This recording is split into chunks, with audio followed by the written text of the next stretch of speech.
Hello, YouTube. Hello, YouTube. Today we are doing some sickness aesthetic. Um, Not because of my own sickness, but because of the part of the book that we're in. And this is this is what sickness aesthetic looks like to me as someone who was very sick for a while recently.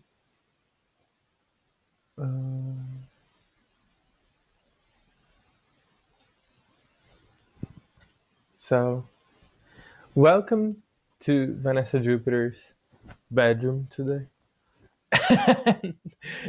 uh, in case you are confused and you don't know where you are or what is happening, um, I do Vanessa Jupiter reads every Sunday.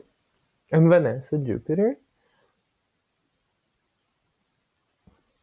and every Sunday I come to YouTube and I read texts that I consider to be good, relevant, or both. I'm loving that. I feel like my voice is very nasal today, which is very appropriate for this static, but it's completely accidental. My nose is not stuffed.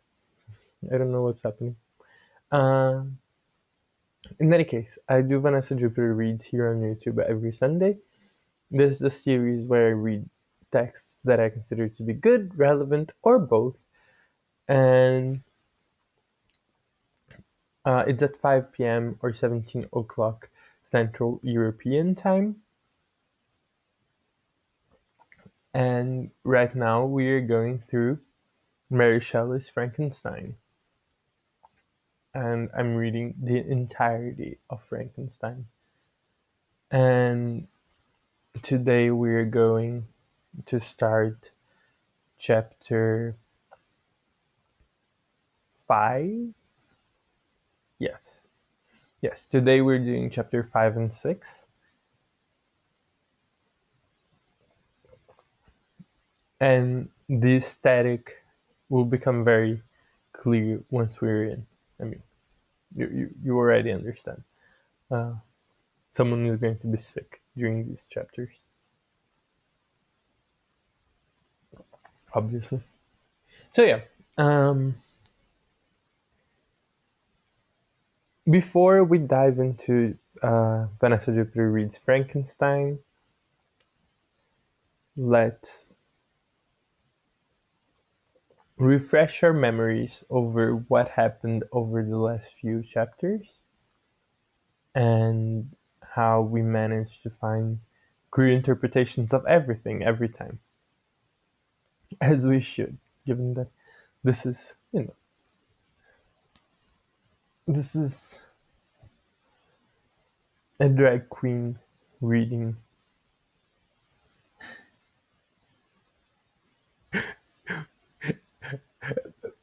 Am I having like psychosomatic symptoms because like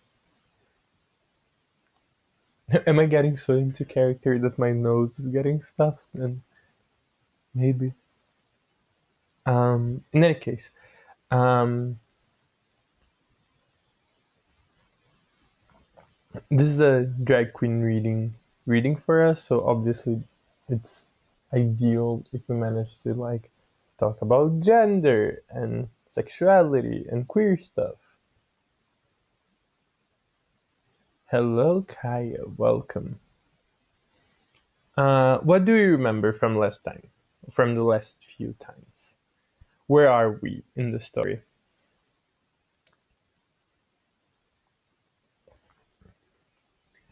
Um, so we met Victor Frankenstein. First of all, we met him through letters that Walton was sending to his sister, and Walton was traveling around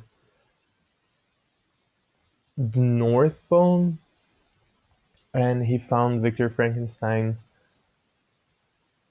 in the ice, almost dead, and he decided to take him into the ship. And after that, Victor started telling a story. We learned about his past and eventually his deep obsession with trying to find the elixir of life. Um, he seems to have found it. He dug a bunch of corpses, and now it's time for him to animate a new life, living human. Anything else that you remember from the previous chapters?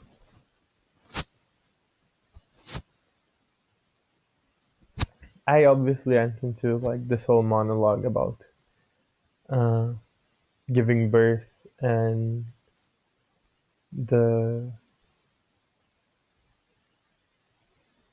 wanting of having a womb that I believe that Victor displays.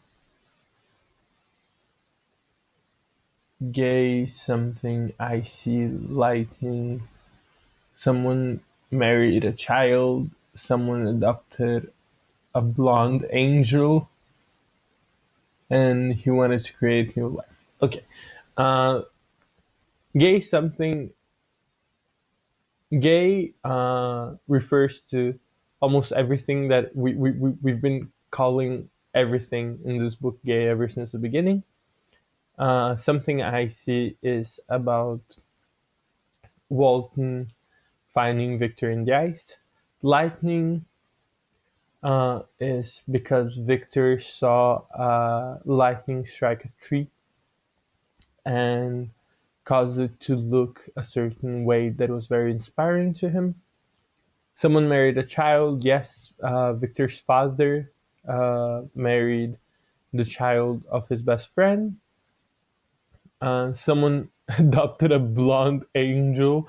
This was the very racist chapter where Elizabeth is adopted by Victor's parents, and everything about the description of Elizabeth is like she was, her skin was so fair and she looked like an angel in comparison to every other child, and that's why she was the one to be adopted.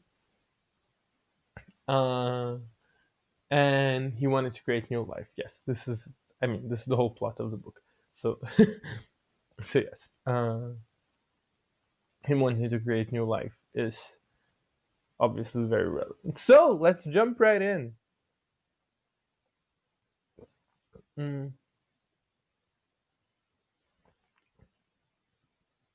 how exciting!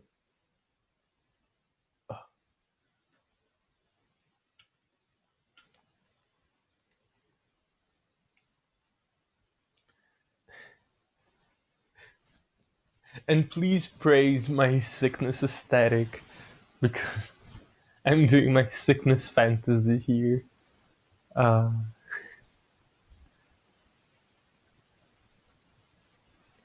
which obviously I love. I live. I live.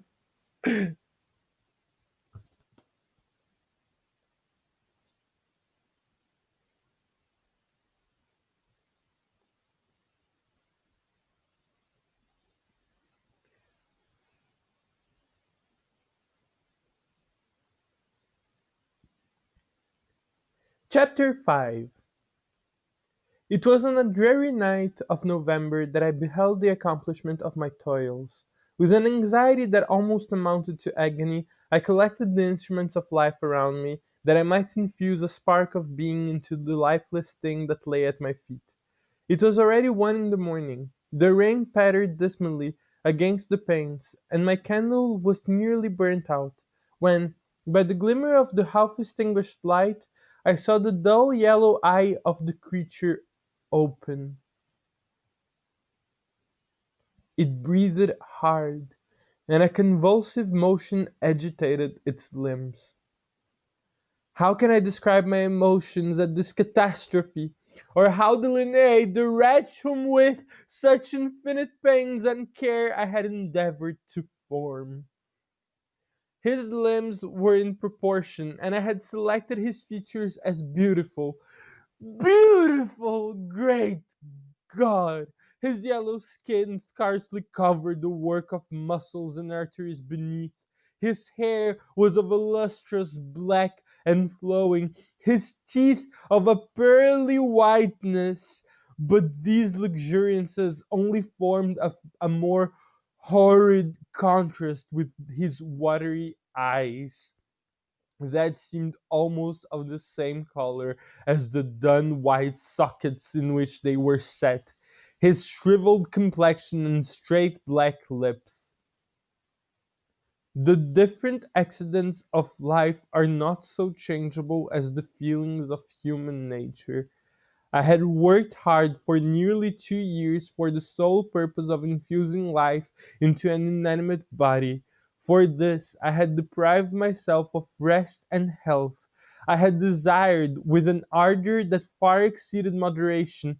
But now that I had finished, the beauty of the dream vanished, and breathless horror and disgust filled my heart. Unable to endure the aspect of the being I had created, I rushed out of the room and continued a long time traversing my bed chamber, unable to compose my mind to sleep. At length, lassitude succeeded to the tumult I had before endured, and I threw myself on the bed in my clothes, endeavoring to seek a few moments of forgetfulness. But it was in vain. I slept indeed, but I was disturbed by the wildest dreams. I thought I saw Elizabeth in the bloom of health walking in the streets of Ingolstadt. Delighted and surprised, I embraced her, but as I imprinted the first kiss on her lips, they became livid with the hue of death. Her features appeared to change, and I thought that I held the corpse of my dead mother in my arms. A shroud enveloped her form, and I saw the grave worms crawling in the folds of the flannel. I started from my sleep with horror. A cold dew covered my forehead, my teeth chattered, and every limb became convulsed. When, by the dim and yellow light of the moon, as it forced its way through the window shutters, I beheld the wretch, the miserable monster whom I had created, he held up the curtain of the bed, and his eyes, if eyes they may be called, were fixed on me. His jaws opened, and he muttered some inarticulate sounds, while a grin wrinkled his cheeks. He might have spoken, but I did not hear. One hand was stretched out, seemingly to detain me, but I escaped and rushed downstairs. I took refuge in the courtyard belonging to the house which I inhabited, where I remained during the rest of the night, walking up and down in the greatest agitation, listening attentively, catching and fearing each sound as if it were to announce the approach of the demoniacal corpse to which I had so miserably given life. Oh! No mortal could support the horror of that countenance. A mummy again, endued with animation, could not be so hideous as that wretch. I had gazed on him while unfinished. He was ugly then, but when those muscles and joints were rendered capable of motion, it became a thing such as even Dante could not have conceived. I passed the night wretchedly. Sometimes my pulse beat so quickly and hardly that I felt the palpitation of every artery. At others, I nearly sank to the ground through languor and extreme weakness. Mingled with this horror, I felt the bitterness of disappointment. Dreams that had been my food and pleasant rest for so long a space were now become a hell to me, and the change was so rapid, the overthrow so complete.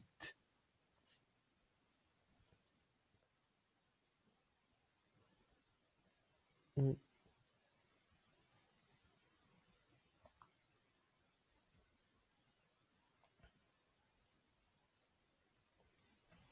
So the creature, the iconic creature from Frankenstein, has received life now. And it was fast, and Victor left. And I've been saying that we have arrived at a very iconic moment in Frankenstein. Uh, and you might notice that there have been no lightnings, and there have been no screaming of, "It's alive!" None of this. And this is one of my favorite beam me up Scotty trope moments because we all associate so many things with this moment that just like did not take place. The lightning, it's interesting because the a few chapters before we saw the lightning deform a tree, and that was so inspiring to Victor. And that's why there's this theory that he needed a lightning to create the creature. It's never stated in the book because the book never goes in detail about Victor's methods. But this is part of where the theory comes from. That scene with the lightning earlier.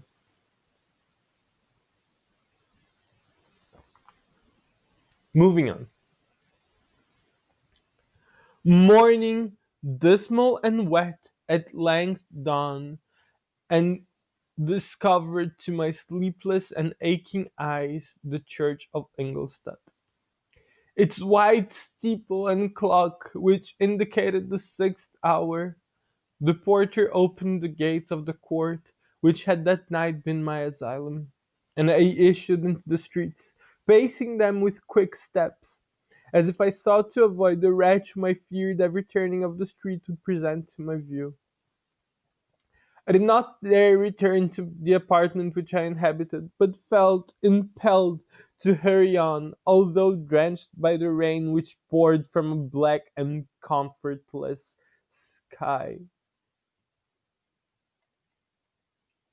I continued walking in this manner for some time, endeavoring by bodily exercise to ease the load that weighed upon my mind. I traversed the streets without any clear conception of where I was or what I was doing. My heart palpitated in the sickness of fear, and I hurried on with irregular steps, not daring to look around me.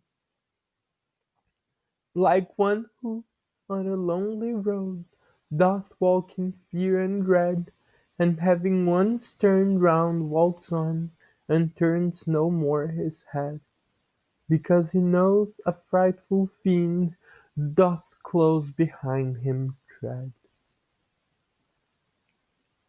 This is Coleridge's ancient mariner poem.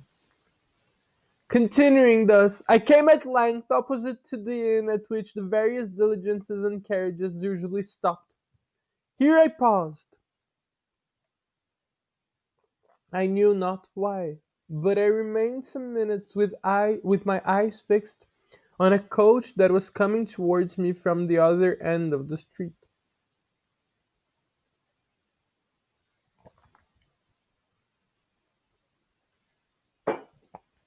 As it drew nearer, I observed that it was the Swiss diligence. It stopped just where I was standing, and on the door being opened, I perceived Henry Clerval, one of Victor's best friends, who, on seeing me, instantly sprung out. "My dear Frankenstein!" exclaimed he, "how glad I am to see you! How fortunate that you should be here at the very moment of my alighting!" Nothing could equal my delight on seeing Clerval. His presence brought back to my thoughts my father, Elizabeth, and all those scenes of home so dear to my recollection. I grasped his hands and in a moment forgot my horror and misfortune. I felt suddenly, and for the first time during many months, calm and serene joy. I welcomed my friend, therefore, in the most cordial manner, and we walked towards my college. Clerval continued talking for some time about our mutual friends and his own fortune in being permitted to come to Ingolstadt. "You may easily believe," said he, "how great was the difficulty to persuade my father that all necessary knowledge was not comprised in the noble art of bookkeeping. And indeed, I believe I left him incredulous to the last, for his constant answer to my unwearied entreaties was the same as that of the Dutch schoolmaster in the Vicar of Wakefield. 'I have 10,000 florins a year without Greek. I eat heartily without Greek.' But his affection for me at length overcame his dislike of learning, and he has permitted me to undertake a voyage of discovery to the land of knowledge. It gives me the greatest delight to see you. But tell me how you left my father, brothers, and Elizabeth." "Very well, and very happy. Only a little uneasy that they hear from you so seldom. By the way, I mean to lecture you a little upon their account myself. But, my dear Frankenstein," continued he, stopping short and gazing full at my face, "I did not before remark how very ill you appear. So thin and pale. You look as if you had been watching for several nights." "You have guessed right. I have lately been so deeply engaged in one occupation that I have not allowed myself sufficient rest, as you see. But I sincerely hope, that all these employments are now at an end, and that I am at length free." I trembled excessively.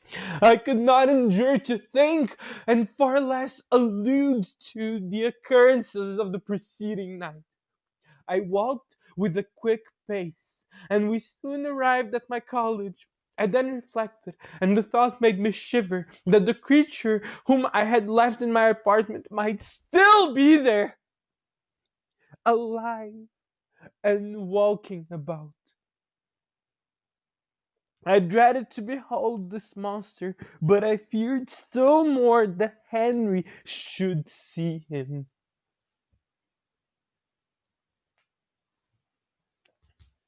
Entreating him, therefore, to remain a few minutes at the bottom of the stairs, I darted up towards my own room. My hand was already on the lock of the door before I recollected myself. I then paused, and a cold shivering came over me. I threw the door forcibly open, as children are accustomed to do when they expect a spectre to stand and in waiting for them on the other side, but nothing appeared. I stepped fearfully in. The apartment was empty, and my bedroom was also freed from its hideous guest. I could hardly believe that so great a good fortune could have befallen me. But when I became assured that my enemy had indeed fled, I clapped my hands for joy and ran down towards Clerval. We ascended into my room, and the servant pleasantly brought breakfast, but I was unable to contain myself. It was not joy only that possessed me. I felt my flesh tingle with excess of sensitiveness, and my pulse beat rapidly. I was unable to remain for a single instant in the same place. I jumped over the chairs, clapped my hands, and laughed out loud. Uh, Clerval at first attributed my unusual spirits to joy on his arrival, but when he observed me more attentively, he saw wildness in my eyes for which he could not account. And my loud, unrestrained, heartless laughter frightened and astonished him. "My dear Victor," cried he, "what, for God's sake, is the matter? Do not laugh in this manner. How ill you are! What is the cause of all this?" "Do not ask me," cried I, putting my hands before my eyes.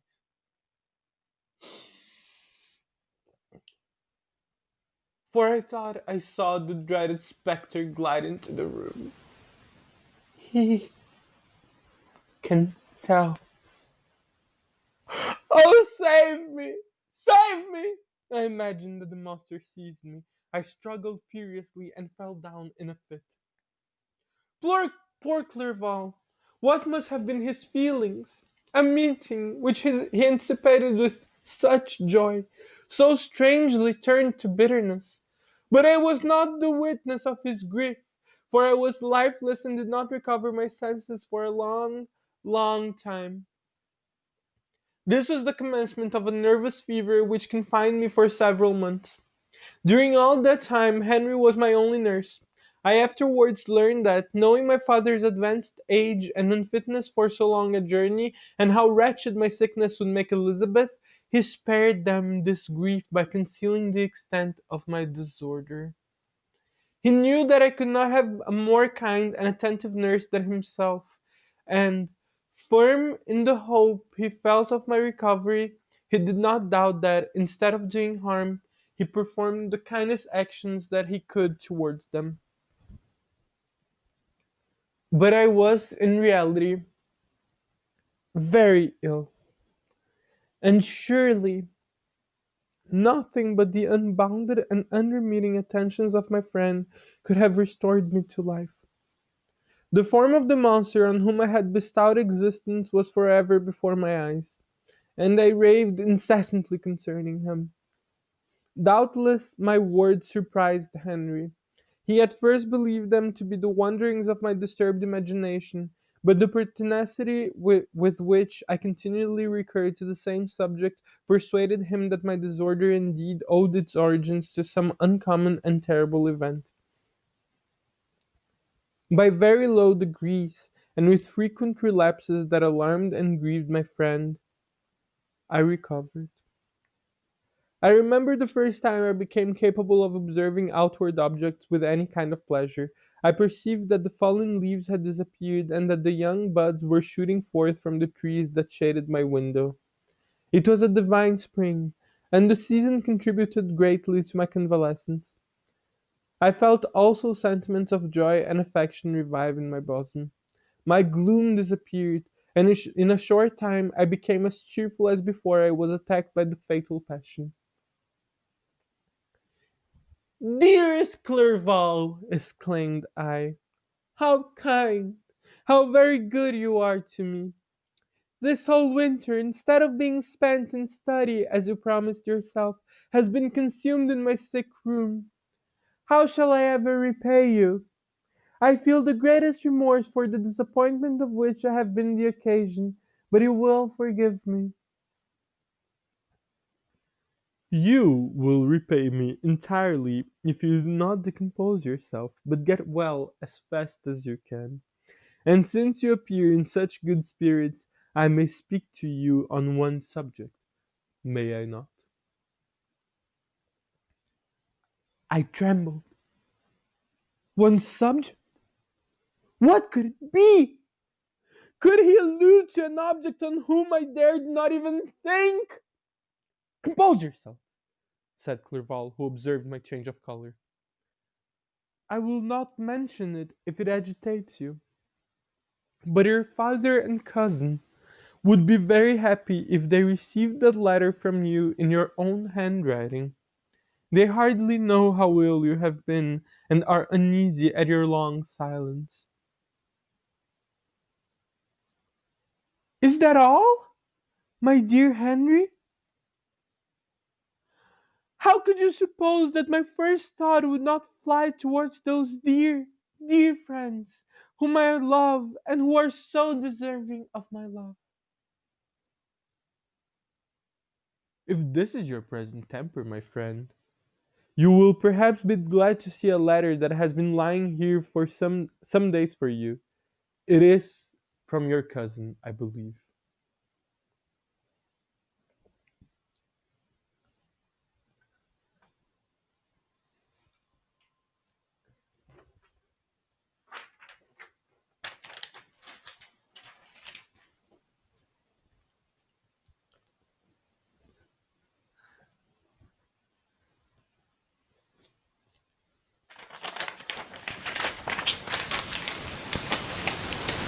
Chapter 6.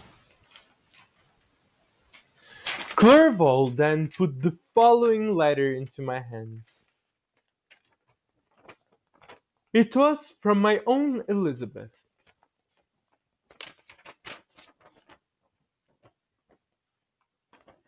My dearest cousin, you have been ill, very ill, and even the constant letters of dear kind Henry are not sufficient to reassure me on your account. You are forbidden to write, to hold a pen, yet one word from you, dear Victor, is necessary to calm our apprehensions. For a long time I have thought that each post would bring this line, and my persuasions have restrained my uncle from undertaking a journey to Ingolstadt. I have prevented this encountering the inconveniences and perhaps the dangers of so long a journey. Yet, how often have I regretted not being able to perform it myself? I figure to myself that the task of attending to on your sick bed has devolved on some mercenary old nurse, who could never guess your wishes nor minister to them with the care and affection of your poor cousin. Yet that is over now. Clerval writes that indeed you are getting better. I eagerly hope that you will confirm this intelligence soon in your own handwriting. Get well, and return to us. You will find a happy, cheerful home and friends who love you dearly. Your father's health is vigorous, and he asks but to see you. But to be assured that you are well, and not a care will ever cloud his benevolent countenance. How pleased you would be to remark the improvement of our Ernest. He is now 16 and full of activity and spirit. He is desirous to be a true Swiss and to enter into foreign service, but we cannot part with him, at least until his elder brother returns to us. My uncle is not pleased with the idea of a military career in a distant country, but Ernest never had your powers of application. He looks upon study as an odious fetter. His time is spent in the open air, climbing the hills or rowing on the lake. I fear that he will become an idler unless we yield the point and permit him to enter on the profession which he has selected. Little alteration, except the growth of our dear children, has taken place since you left. The blue lake and snow-clad mountains, they never change. And I think our placid home and our contented hearts are regulated by the same immutable laws. My trifling occupation takes take sorry. My trifling occupations take up my time and amuse me, and I am rewarded for any exertions by seeing none but happy, kind faces around me. Since you left us, but one change has taken place in our little household. Do you remember on what occasion Justine Moritz entered our family? Probably you do not. I will relate her history, therefore, in a few words.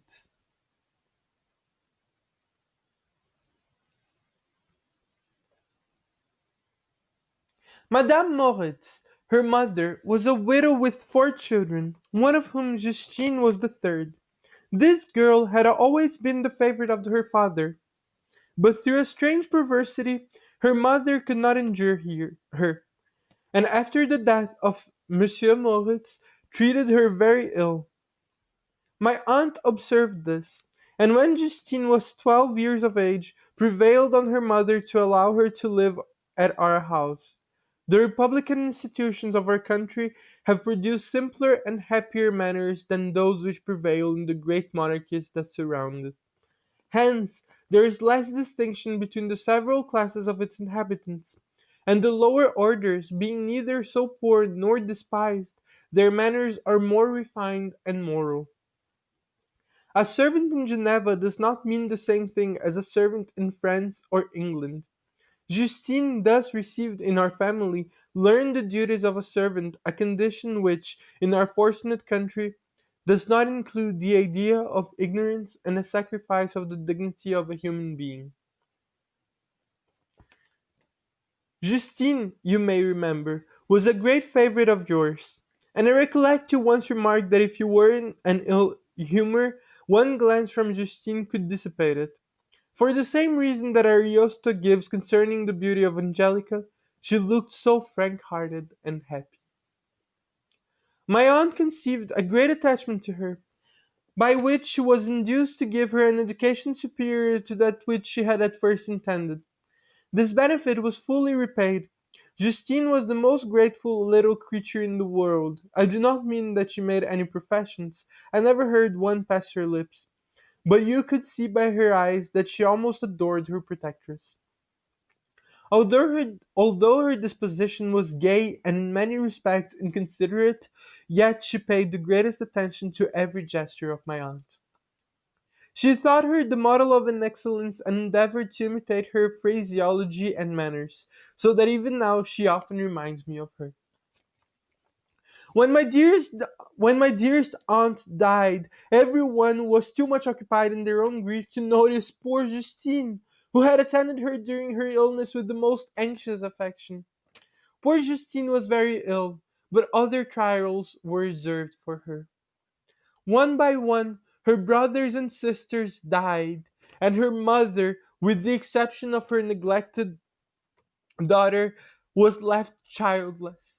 The conscience of the woman was troubled. She began to think that the deaths of her favorites was a judgment from heaven to chastise her partially. She was a Roman Catholic, and I believe her confessor confirmed the idea which she had conceived. Accordingly, a few months after your departure for Ingolstadt, Justine was called home by her repentant mother. Poor girl! She wept when she quitted our house. She was much altered since the death of my aunt. Grief had given softness and a winning mildness to her manners which had before been remarkable for vivacity. Nor was her residence at her mother's house of a nature to restore her gaiety. The poor woman was very vacillating in her repentance. She sometimes begged Justine to forgive her in kindness, but much oftener accused her of having caused the deaths of her brothers and sister. Perpetual fretting at length threw Madame Moritz into a decline, which at first increased her irritability, but she is now at peace forever. She died on the first approach of cold weather at the beginning of this last winter. Justine has returned to us, and I assure you I love her tenderly. She is very clever and gentle and extremely pretty. As I mentioned before, her mien and her expressions continually remind me of my dear aunt. I must also say a few words to you, my dear cousin, of little darling William. I wish you could see him. He is very tall for his age. His sweet laughing blue eyes, dark eyelashes, and curling hair. When he smiles, two little dimples appear on each cheek, which are rosy with health.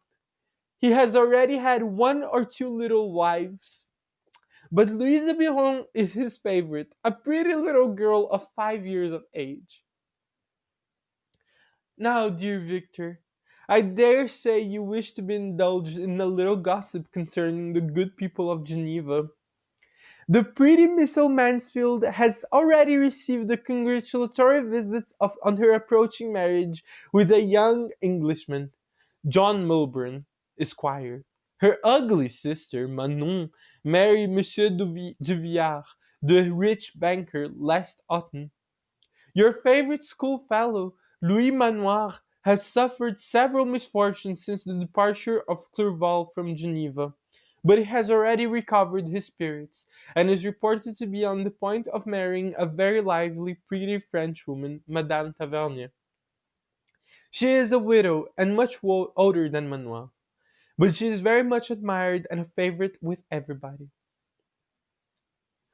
I've written myself into better spirits, dear cousin, but my anxiety returns to me upon sorry but my anxiety returns upon me as I conclude. Write, dearest Victor, one line, one word will be a blessing to us. 10,000 thanks to Henry for his kindness, his affection, and his many letters. We are sincerely grateful. Adieu, my cousin. Take care of yourself, and I entreat you, write. Elizabeth Levanta, Geneva, March 18th, 17 blank.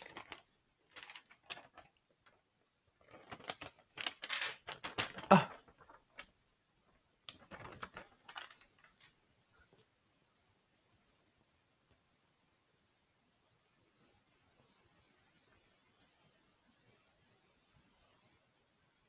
I actually was a child with who had.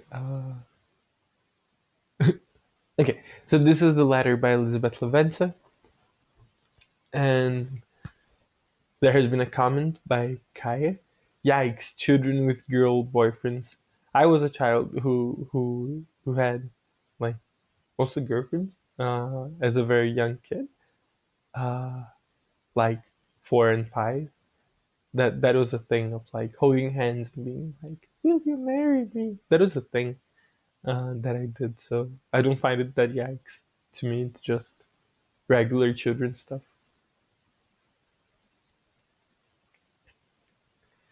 Um, but that being said, the thing that I consider interesting about this letter is more like the social economic dynamics and like the classism and the class discussion about like people. But let's dive into that once I finish the chapter.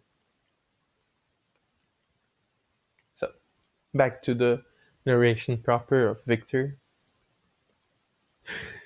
Dear, dear Elizabeth, I exclaimed when I had read the letter. I will write instantly and relieve them from the anxiety they must feel. I wrote, and this exertion greatly fatigued me. But my convalescence had commenced, and proceeded regularly. In another fortnight I was able to leave my chamber. One of my first duties on my recovery was to introduce Clerval to the several professors of the university. In doing this, I underwent a kind of rough usage, ill befitting the wounds that my mind had sustained. Ever since the fatal night, the end of my labors and the beginnings of my misfortunes, I had conceived a violent apathy even to the name of natural philosophy. When I was otherwise quite restored to health, the sight of a chemical instrument would renew all agony of my nervous symptoms. I don't know if I covered the microphone for that part, so I'm going to reread it. When I was otherwise quite restored to health, the sight of a chemical instrument would renew all the agony of my nervous symptoms. Henry saw this, and had removed all my apparatus from my view. He had also changed my apartment, for he perceived that I had acquired a dislike for the room which had previously been my laboratory. But these cares of Clerval were made of no avail when I visited the professors. Monsieur Waldman inflicted torture when he praised, with kindness and warmth, the astonishing progress I had made in the sciences. He soon perceived that I disliked the subject, but not guessing the real cause, he attributed my feelings to modesty and changed the subject from my improvement to the science itself. With a desire, as I evidently saw, of drawing me out. What could I do? He meant to please, and he tormented me. I felt as if he had placed carefully, one by one, in my view, those instruments which were to be afterwards used in putting me to a slow and cruel death. I writhed under his words, yet dared not exhibit the pain I felt. Clerval, whose eyes and feelings were always quick in discerning the sensations of others, declined the subject, alleging in excuse his total ignorance, and the conversation took a more general turn. I thanked my friend from my heart, but I did not speak. I saw plainly that he was surprised, but he never attempted to draw my secret from me. And although I loved him with a mixture of affection and reverence that knew no bounds, yet I could never persuade myself to confide to him that event which was so often present to my recollection, but which I feared the detail to another would only impress more deeply. Monsieur Kemp was not equally docile, and in my condition at that time of almost insupportable sensitiveness, his harsh, blunt encomiums gave me even more pain than the benevolent approbation of Monsieur Waldman. "The fellow!" cried he. "Why, Monsieur Clerval, I assure you he has outstripped us all. I stare if you please, but it is nevertheless true. A youngster who, but a few years ago, believed in Cornelius Agrippa as firmly as in the gospel, has now set himself at the head of the university. And if he is not soon pulled down, we shall all be out of countenance. I continued he, observing my face expressive of suffering. Monsieur Frankenstein is modest, an excellent quality in a young man. Young men should be diffident of themselves, you know, Monsieur Clerval. I was myself when young, but that wears out in a very short time. Monsieur Kemp had now commenced an eulogy on himself, which happily turned the conversation from a subject that was so annoying to me. Clerval had never sympathized in my taste for natural science, and his literary pursuits differed wholly from those which had occupied me. He came to the university with the design of making himself complete master of the Oriental languages, as thus he should open a field for the plan of life he had marked out for himself. Resolved to pursue no inglorious career, he turned his eyes towards the East affording scope for his spirit of enterprise. The Persian, Arabic, and Sanskrit languages engaged his attention, and I was easily induced to enter on the same studies.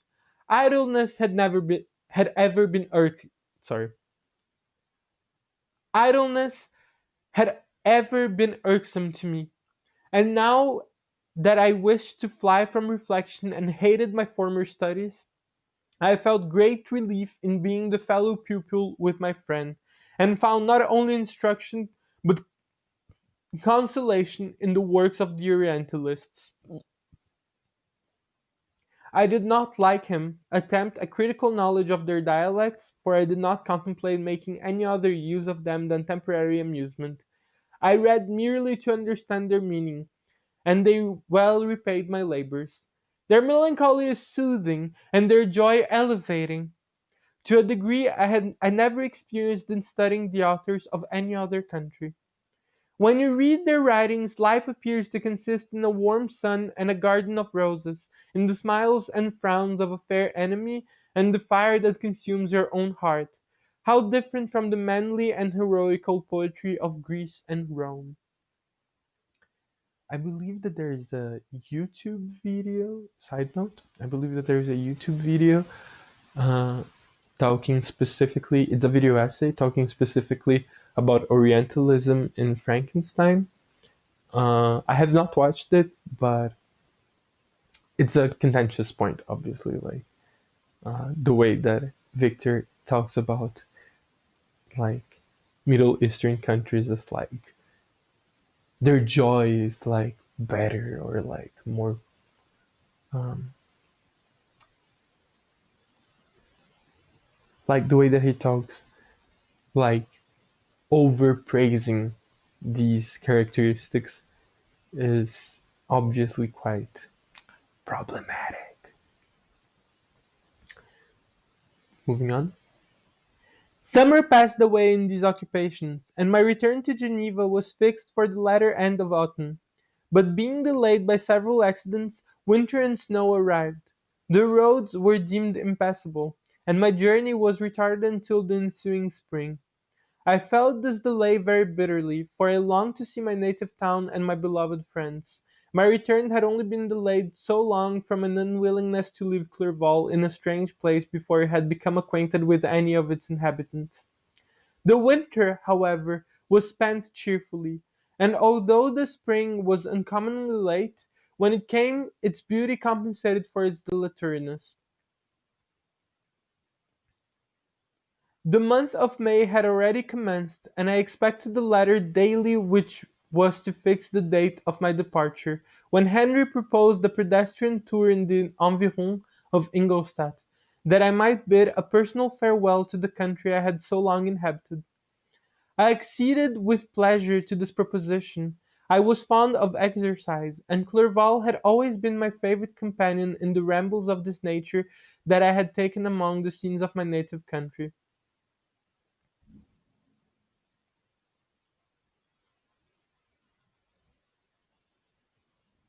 We passed a fortnight in these perambulations. My health and spirits had long been restored, and they gained additional strength from the salubrious air I breathed, the natural incidents of our progress, and the conversation of my friend. Study had before secluded me from the intercourse of my fellow creatures and rendered me unsocial, but Clerval called forth the better feelings of my heart. He again taught me to love the aspect of nature and the cheerful faces of children. Excellent friend! How sincerely did you love me and endeavor to elevate my mind until it was on a level with your own! A selfish pursuit had cramped and narrowed me until your gentleness and affection warmed and opened my senses. I became the same happy creature who, a few years ago, loved and beloved by all, had no sorrow or care. When happy, inanimate nature had the power of bestowing on me the most delightful sensations. A serene sky and verdant fields filled me with ecstasy. The present season was indeed divine. The flowers of spring bloomed in the hedges, while those of summer were already in bud. I was undisturbed by thoughts which during the preceding year had pressed upon me, notwithstanding my endeavors to throw them off with an invincible burden. Henry rejoiced in my gaiety and sincerely sympathized in my feelings. He exerted himself to amuse me, while he expressed the sensations that filled his soul. The resources of his mind on this occasion were truly astonishing. His conversation was full of imagination, and very often, in imitation of the Persian and Arabic writers, he invented tales of wonderful fancy and passion. At other times he repeated my favorite poems or drew me out into arguments, which he supported with great ingenuity. We returned to our college on a Sunday afternoon. The peasants were dancing, and everyone we met appeared gay and happy. My own spirits were high, and I bounded along with feelings of unbridled joy and hilarity. Look at this.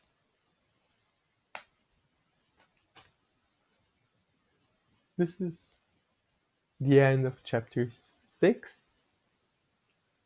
And we are at the happiest moment of Frankenstein's life, clearly. Uh, of Victor Frankenstein's life. So,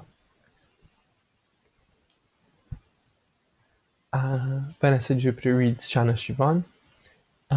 It's amazing revisiting this as an adult and seeing all the systems and such. Would you care to elaborate a little bit? Like, what do you mean by seeing all the systems?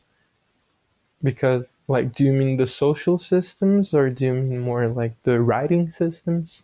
Because I think that both are very big parts of the narrative. Like, are you talking about both? Are you talking about another type of system? Um,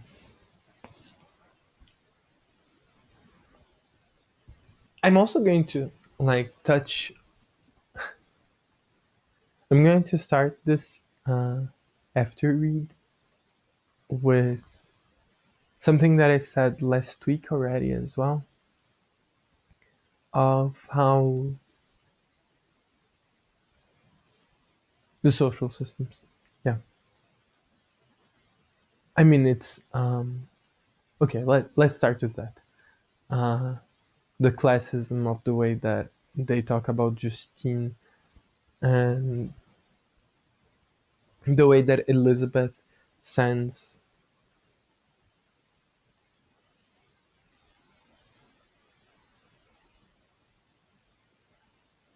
um, the way that Elizabeth talks about Justine in this very uh, patronizing way, where she she is their servant, but she talks of Justine as if she were part of the family, but still not allowing the same type of education to Justine, and always praising the uh, the country and the the way that people are raised, and being like, there's less injustice here and stuff like that, when you know, like, they're still very clearly delineated classes, and it's very unquestioned by Justine, and to some extent by the book. Not by Justine, I mean by Elizabeth. Neither by Justine, but and yeah, it's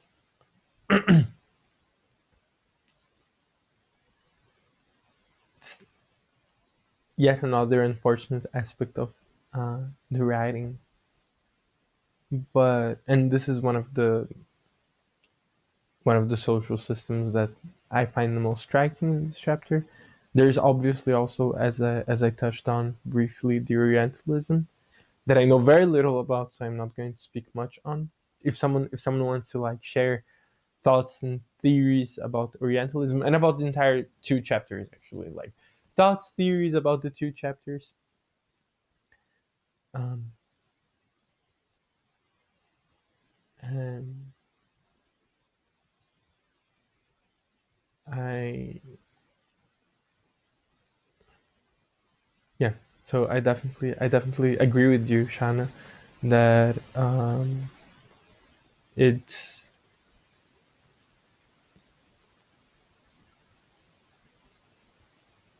it is very interesting to like read Frankenstein after having more knowledge about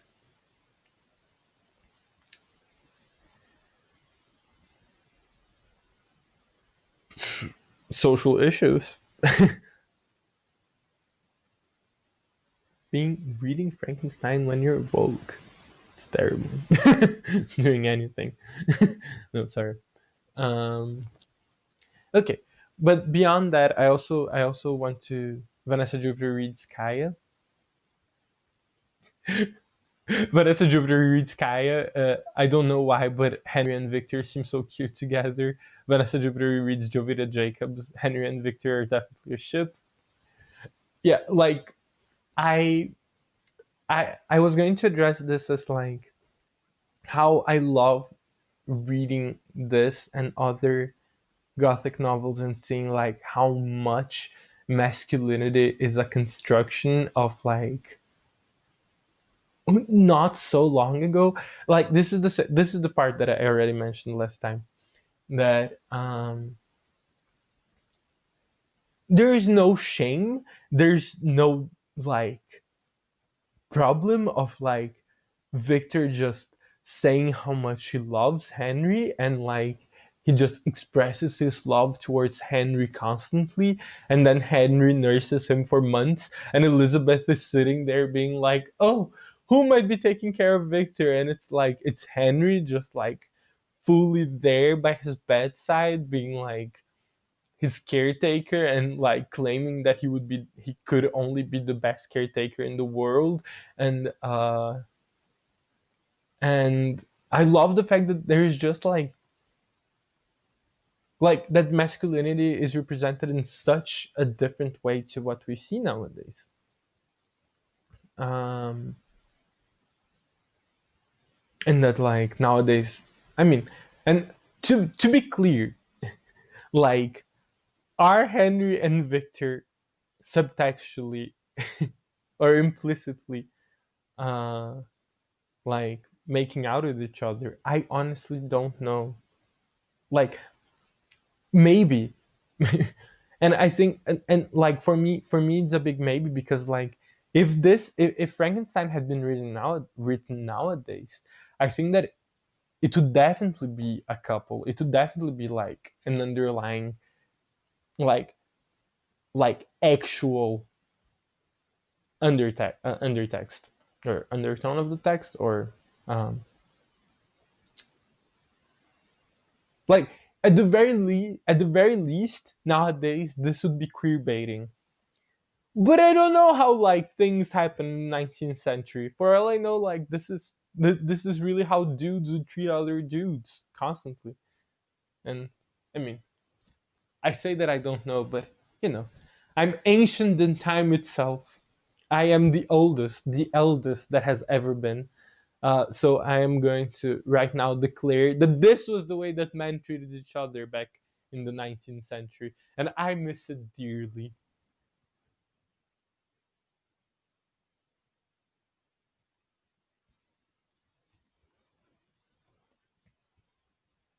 For the sake of representation, yes, and yeah, absolutely. I like again, I am 100% in favor of the ship. I am 100% in favor of uh of men love men in Frankenstein.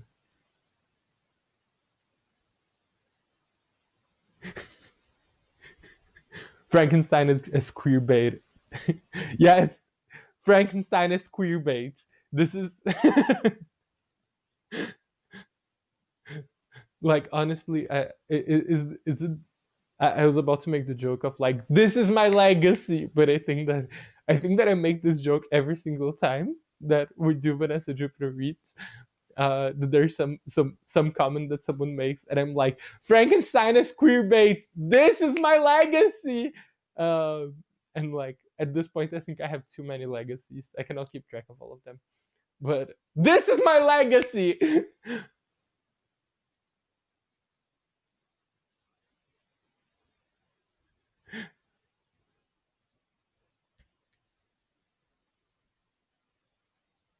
But yeah. So again, I absolutely am in favor of the reading of Frankenstein being men love men, either for representation just because, or because we think it's hot, or because we think it's cute, or because there's a multitude of reasons why we would want Frankenstein to be men love men. Uh,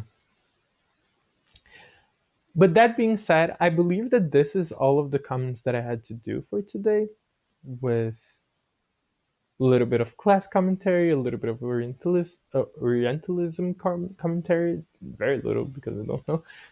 Like, if someone does watch the YouTube video before I do, please comment. Like, please tell me that you did, or we'll talk about it next week.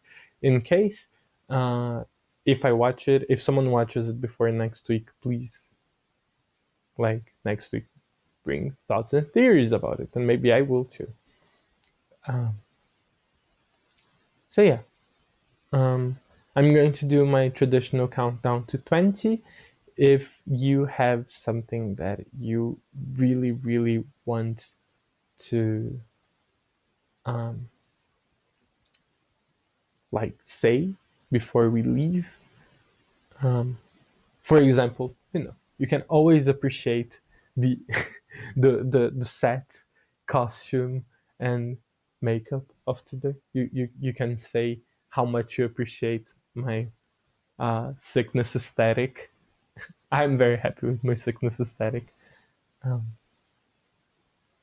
and when I have a better camera, this type of thing will be much better. But yes, so please feel free to say this type of stuff while I do the countdown. And if you want to write something much longer that it needs more debate, please stop me and we'll go on for it.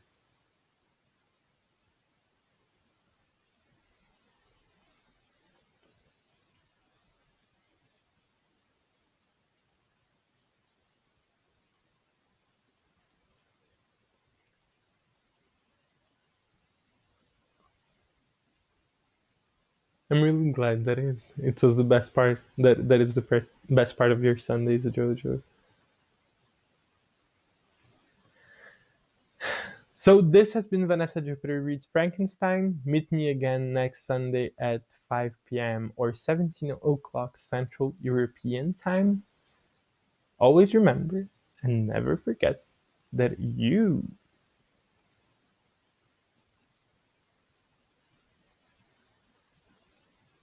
Woo! Frost lip. Yes. Sickness. Uh, so thank you all for being here. Um, Always remember and never forget that you are beautiful and you are loved. Bye.